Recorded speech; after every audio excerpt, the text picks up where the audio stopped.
तो आप जो डिस्प्ले पे देख रहे होंगे कि वर्मा जी का एक संस्मरण है जो गाजीपुर विधायक खुर्शीद अहमद जी के सामने था। और ये Bishambhar building 4A Bishambhar building Ambedkar मार्ग नरही में ये घटना है। तो ये वर्मा जी का आवास था। तो इस घटना पर आने से पहले थोड़ा बैक में चलते हैं, नहीं तो आप कंफ्यूज हो जाएंगे कि वर्मा जी का आवास तो विश्व मंत्री के रूप में 3 दारुल सभा विधायक निवास था, जो मंत्री के रूप में उनको अलॉट हुआ था। विधानसभा उत्तर प्रदेश सचिवालय के सामने है, जिस पर अब अंबेडकर आवास बन गया है और वहीं पर अर्जक संघ की स्थापना हुई थी।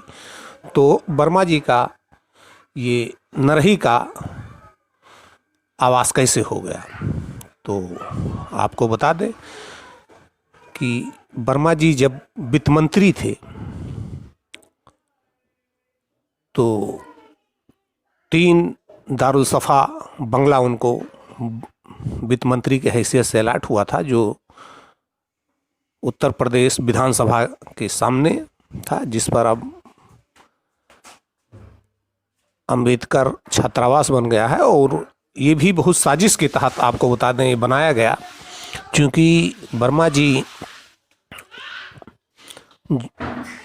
वहीं पर अर्जक संघ बनाए थे और अर्जक संघ के स्थापना के नींव वहीं 1 जून 1968 को बंगला नंबर 3 दारुल सफ़ा में ही पड़ी थी। तो मायावती जी जब 1992 में के लगभग भाजपा के सहयोग से मुख्यमंत्री बनी, तो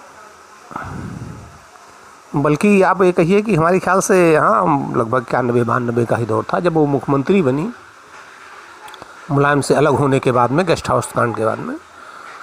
तो भाजपाइयों ने बहुत सी साजिश के तहत उनको समझाया कि ये तो वर्मा जी का स्मारक बन जाएगा और वर्मा की ही विचारधारा को आप हाईजैक कर रही हैं, अपहरण कर रही हैं, तो आप चल नहीं पाएंगी। इसलिए इसको कहीं अर्जक संघ वाले स्मारक ना बना दें उनकी मूर्त वूर्त लगा करके, इसलिए आप जो है इसको छात्रावास बना दो और वर्मा जी का नाम अंबेडकर के आगे दब जाएगा।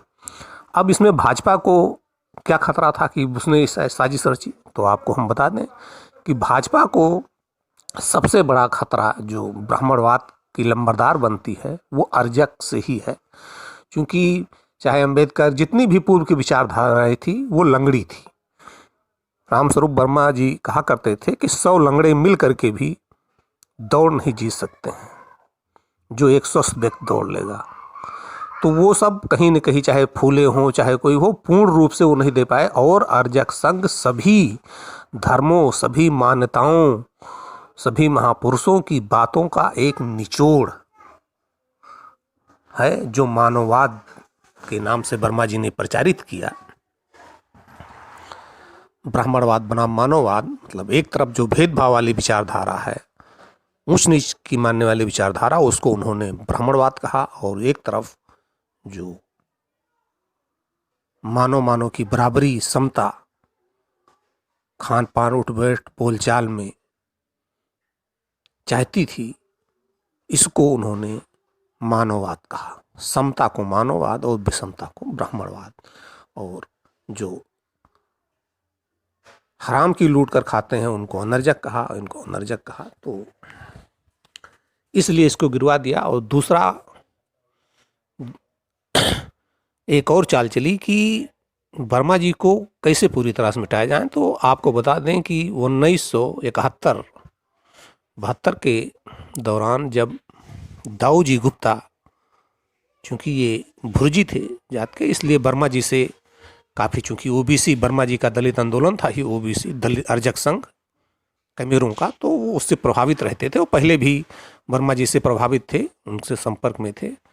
तो जब ये मेयर बने उत्तर प्रदेश के दाऊ जी पहली बार, तो वर्मा जी ने दाऊ जी गुप्ता जी से कहा कि अंबेडकर मार्ग इसको बना दीजिए, जिससे एक लोगों के दिमाग में जो मिट गया है तो कम से कम चर्चा का विषय। और ये हजरतगंज के मुख्य चौराहे से चिड़ियाघर की तरफ या कहिए कि जाता है तो सिविल अस्पताल की तरफ, जो अब मुखर्जी अस्पताल हो गया है, तो नाम रहेगा। तो दाऊ जी इस पर सहमत हो गए और उस पर एक मूर्ति सफ़ेद रंग की संगमरमर में, जब मैं 81-82 में पढ़ने गया लखनऊ तो लगी रहती थी, उसको जब भी मायावती जी ने तोड़वा करके वहाँ पे एक आदम कद मूर्ति छोटी सी अंबेडकर की लगवा दी, जिसके बारे में हम लोगों ने कई बार लिखा पढ़ी की, जिसमें डॉक्टर चौधरी जी जो आदिल नगर में रहते हैं, उन्होंने कई बार सूचनाधिकार मांगा कि भाई जो मूर्ति गई ये सरकारी संपत्ति, तो इसको किसी संग्रहालय में रखा जाए। उस पर एक शिलापट था जो उसके उद्घाटन के समय लगा हुआ था, तो इसको भी वो एक जगह सुरक्षित रखा जाए। तो कोई सूचना आज तक उसकी नहीं दी गई कि वो है भी कि नहीं है और कहाँ है, नगर पालिका में रखा है, कोई कुछ कहता है, मतलब कहीं सटीक जानकारी उसकी नहीं मिल रही है। तो मतलब वो प्रमाण ही नष्ट कर दिया गया कि अंबेडकर मार्ग कैसे बना था। और आपको बता दें ये वही जगह थी जहाँ वर्मा जी ने नारा दिया था कि विचारों पर माला और विचारों पर ताला और मूर्ति पर माला का गड़बड़ झाला नहीं चलेगा। ये घटना है, उस समय कमलापत त्रिपाठी जी उत्तर प्रदेश के मुख्यमंत्री थे, तो वो उस मूर्ति का अनावरण करने आए थे। दाऊ जी गुप्ता जी लखनऊ के मेयर थे।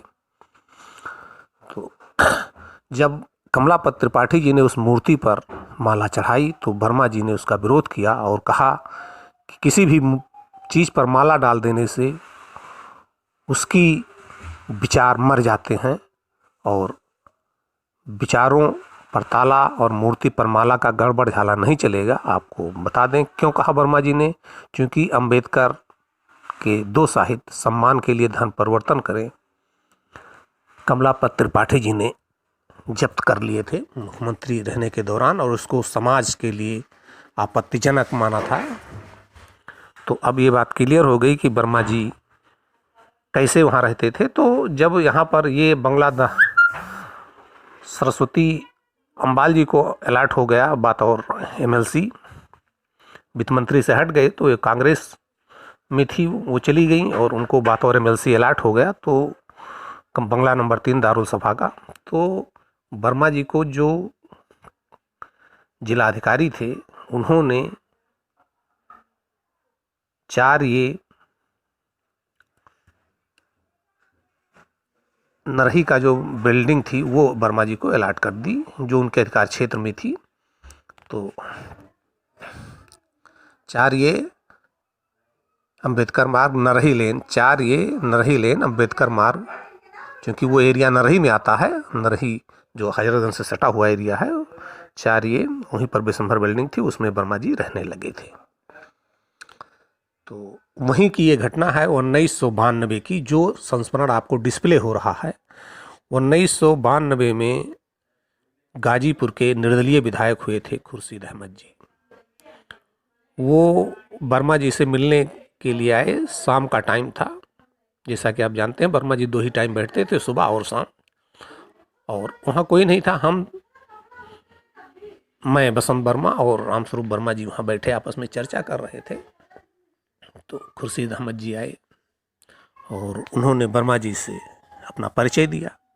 वर्मा जी ने बैठने के लिए कहा। नथुलाल जी जो उनके संग रहते थे सेवा सत्कार में, उनको नथुलाल जी को वर्मा जी ने चाय के लिए कहा। तो खुर्शीद अहमद जी ने कहा, सर मैं आपके पास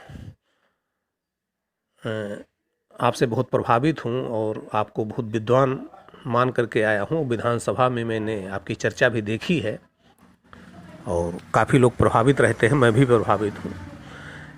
तो मेरी बहुत बड़ी समस्या है कि मैं एक नया किसी से लेता नहीं हूँ। फिर भी लोग कहते हैं अरे भाई बिना स्वार्थ के कोई काम नहीं करता है। तो सर बताइए इसका क्या निराकरण है, हमारा स्वार्थ तो कोई नहीं, मैं चाहूँ तो विधायक हूँ, तमाम छोटे छोटे काम का पैसा ले सकता हूँ। तो वर्मा जी ने कहा कि लोग सही कहते हैं कि बिना स्वार्थ के कोई काम नहीं करता है।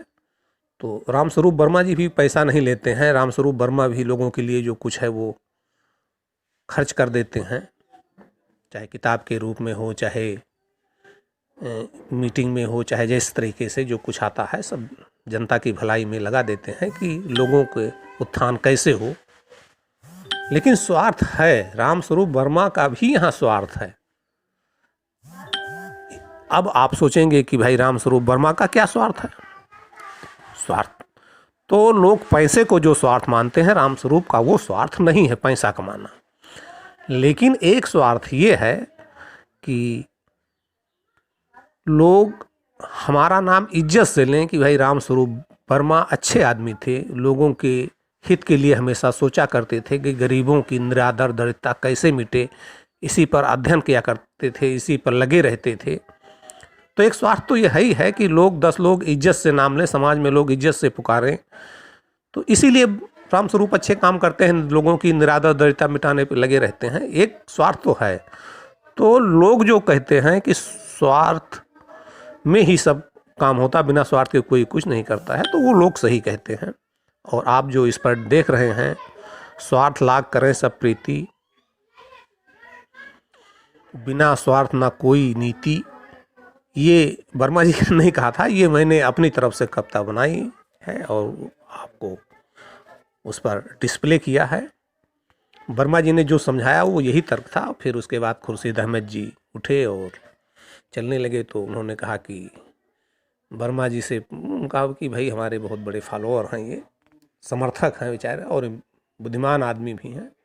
तो खुर्शीद अहमद जी हमको ले करके चले वहाँ से और उन्होंने कहा कि आओ चले, आज हम आपको जो सी ब्लॉक में अलॉट है, विधायक निवास जो उनको अलॉट था, उनका इसको दिखा देते हैं और आपके पास रहने के लिए हम तो किराए पर रहते हैं, तो आपको बता दें कि 92 में किराए पर रहता था, 1992। तो उन्होंने कहा कि यहाँ आके रहो, हमारा तो खलिए पड़ा रहता, हम तो कभी जब सत्र चलता है तो आए, नहीं तो नहीं रहते हैं। तो यहाँ एक और हैं, वो कस्टम विभाग में वो अधिकारी हैं, वो शाम को थोड़ा बहुत जो लोग आते हैं उनका भी हाल चाल ले लेते हैं, कौन आया कौन गया, और वो रहते हैं। आप भी रहिए, सब खलिए पड़ा रहता, क्यों किराए पर रहते हो। तो ले आए और हजरतगंज चौराहे पे जूस वूस पिलाया। तो ये संस्मरण खुर्शीद अहमद जी के साथ में जो हमारा रामस्वरूप वर्मा जी का और खुर्शीद अहमद जी का जो संस्मरण है, ये इसलिए आपके सामने शेयर किया कि पैसा ही सब कुछ नहीं है जिसको स्वार्थ कहते हैं कि स्वार्थ है। स्वार्थ माने पैसा ही नहीं है, धन नहीं है कि सोना चांदी किसी के ले लो। स्वार्थ लोगों के हित में सोचना, लोग इसलिए सोचते हैं कि लोग उनको अच्छा कहें, ये भी एक स्वार्थ का रूप है। जय आर्यजन।